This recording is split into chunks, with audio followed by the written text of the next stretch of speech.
최근 트로트계를 뜨겁게 달구는 이슈가 탄생했습니다.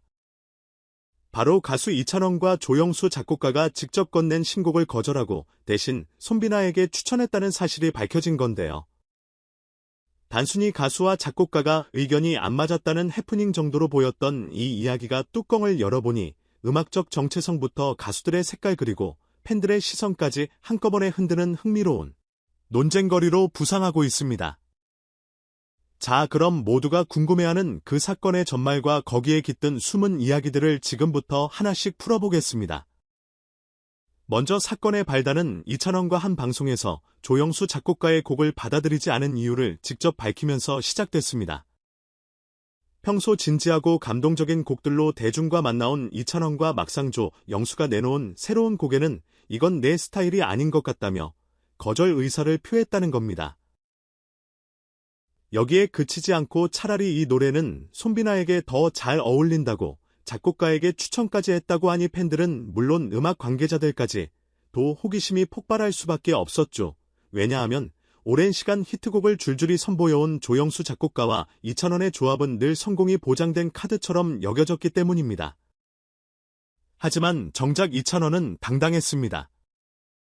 그가 방송에서 밝힌 내용을 요약해보면 가수로서 곡이 주는 감정이나 흐름이 내 스타일과 확실히 맞아 떨어져야 한다.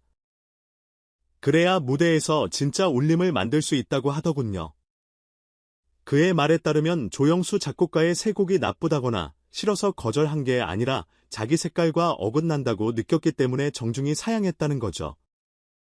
이 대목에서 결국 이찬원과 지키고 싶었던 건 자기 음악적 철학과 방향성이었구나라는 걸 절실히 느낄 수 있습니다. 그리고 바로 여기서 등장하는 인물 이 손비나입니다. 손비나는 이미 트로트 팬들에게 익숙한 이름이죠.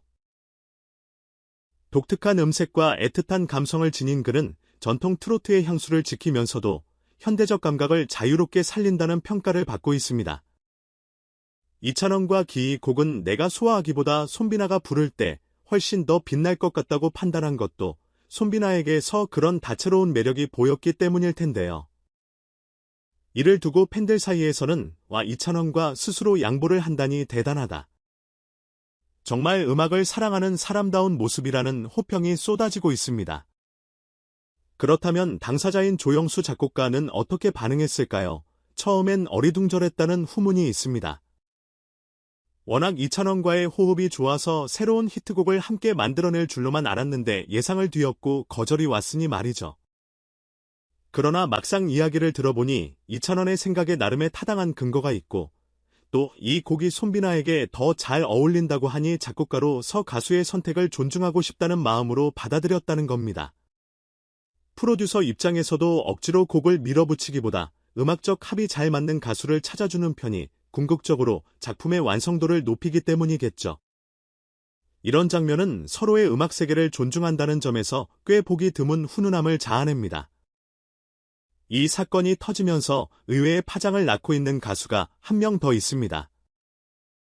바로 강소희인데요. 강소희는 개성 강한 음악 세계와 감성적인 표현으로 트로트계에서 독특한 위치를 차지하고 있는 인물입니다. 그동안 여러 루머나 논란이 있었음에도 본인은 음악적 신념을 지키겠다는 입장을 고수해왔죠. 그런데 이번 이찬원 조영수 손비나 이야기가 퍼지자 왜 갑자기 강소희가 언급되고 있느냐고요? 그 이유는 간단합니다.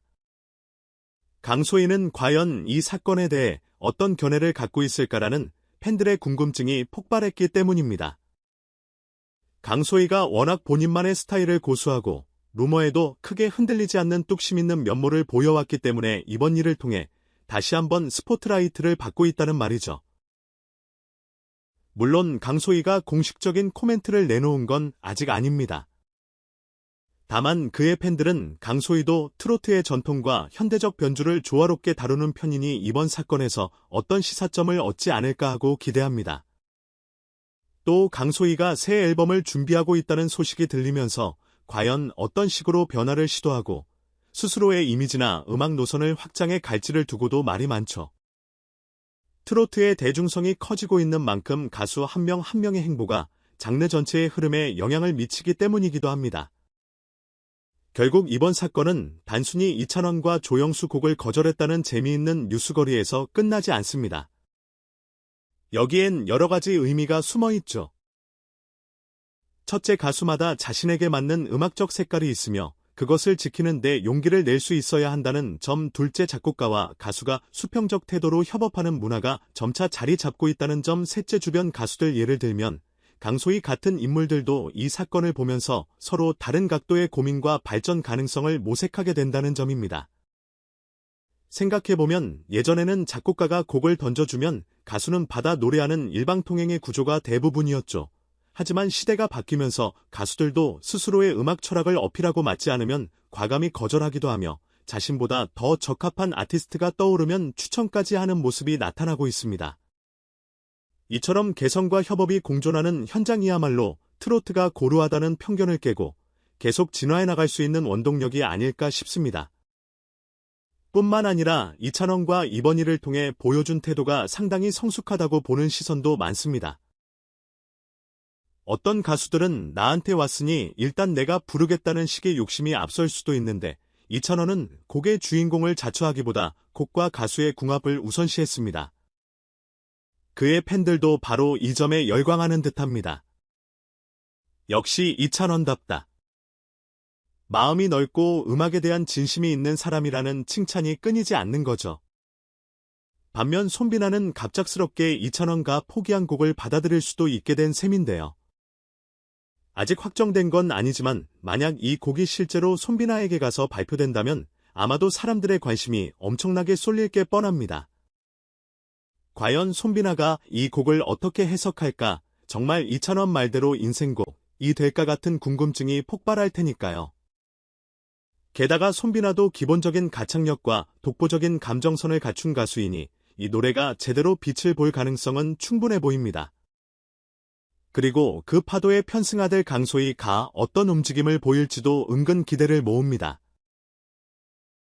늘 자기 고집이 뚜렷한 그가 이 흐름을 지켜보면서 나도 다음 앨범에서 이렇게 한번 해볼까라든지 음악적 방향성을 새롭게 조율해볼까 하고 또 다른 실험을 시도하게 될지도 모르겠네요.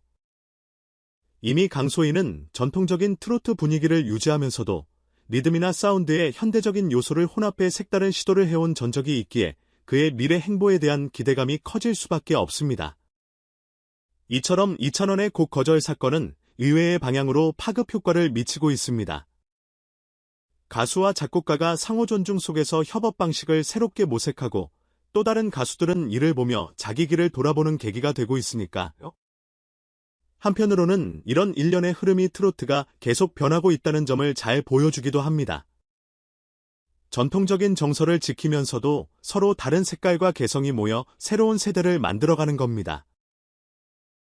앞으로 과연 이찬원과 조영수 작곡가는 어떤 방식으로 다시 만날지, 손비나가 진짜 이 곡을 받아 노래하게 될지, 강소희가 새 앨범을 통해 어떤 변신을 시도할지, 이 모든 게 트로트 팬들에게 하나하나 흥미로운 주제가 될 듯합니다. 여러분도 이 움직임에 귀를 기울여 보시면 어떨까요? 이미 이찬원나 손비나 그리고 강소희 같은 가수들은 트로트판의 경계를 넓히고 대중에게 더 친근히 다가가기 위해 끊임없이 변화하고 있으니 그 뒤편에 담긴 고민과 열정을 엿보는 재미가 솔솔할 겁니다. 정리하자면 이번 사건은 단지 곡 거절이라는 단순한 스캔들에 그치지 않습니다. 아티스트가 자기만의 색깔을 지키기 위해 때로는 양보하고 때로는 고집하는 모습, 그리고 그 과정을 존중하는 작곡가의 자세, 주변 가수들의 관심과 반응까지 더해져 트로트계의 살아있는 역동성을 그대로 보여주는 사례가 되었습니다. 그러니 앞으로도 더욱 다채로운 노래와 무대가 탄생할 것이고 그 흐름의 한가운데서 이찬원, 손비나, 강소희 같은 인물들이 중요한 역할을 해낼 거라는 기대감이 커집니다. 여러분은 어떻게 생각하시나요? 이찬원의 과감한 선택, 손비나의 등판 가능성, 그리고 강소희의 향후 행보까지 모두 흥미진진하지 않나요? 이처럼 가수와 작곡가가 적극적으로 소통하고 새로운 해석을 찾아가는 모습은 결국 음악을 한 단계 성장시키는 귀중한 과정이니까요. 트로트라는 장르가 기존의 이미지를 넘어 새로움으로 뻗어나갈 수 있는 발판이 되길 기대해봅니다. 오늘 이야기는 여기까지입니다. 조금 길었지만 흥미롭게 봐주셔두면 좋겠네요. 혹시 더 궁금한 점이나 여러분의 의견이 있다면 댓글로 남겨주세요. 그리고 제 채널이 마음에 드셨다면 구독과 좋아요, 알림 설정까지 꼭 부탁드립니다. 다음에도 이런 트로트계 한 이슈를 재미있고 알차게 전해드릴 테니 놓치지 말고 함께 해주실 거지요. 그럼 다음 영상에서 또 찾아뵙겠습니다. 감사합니다.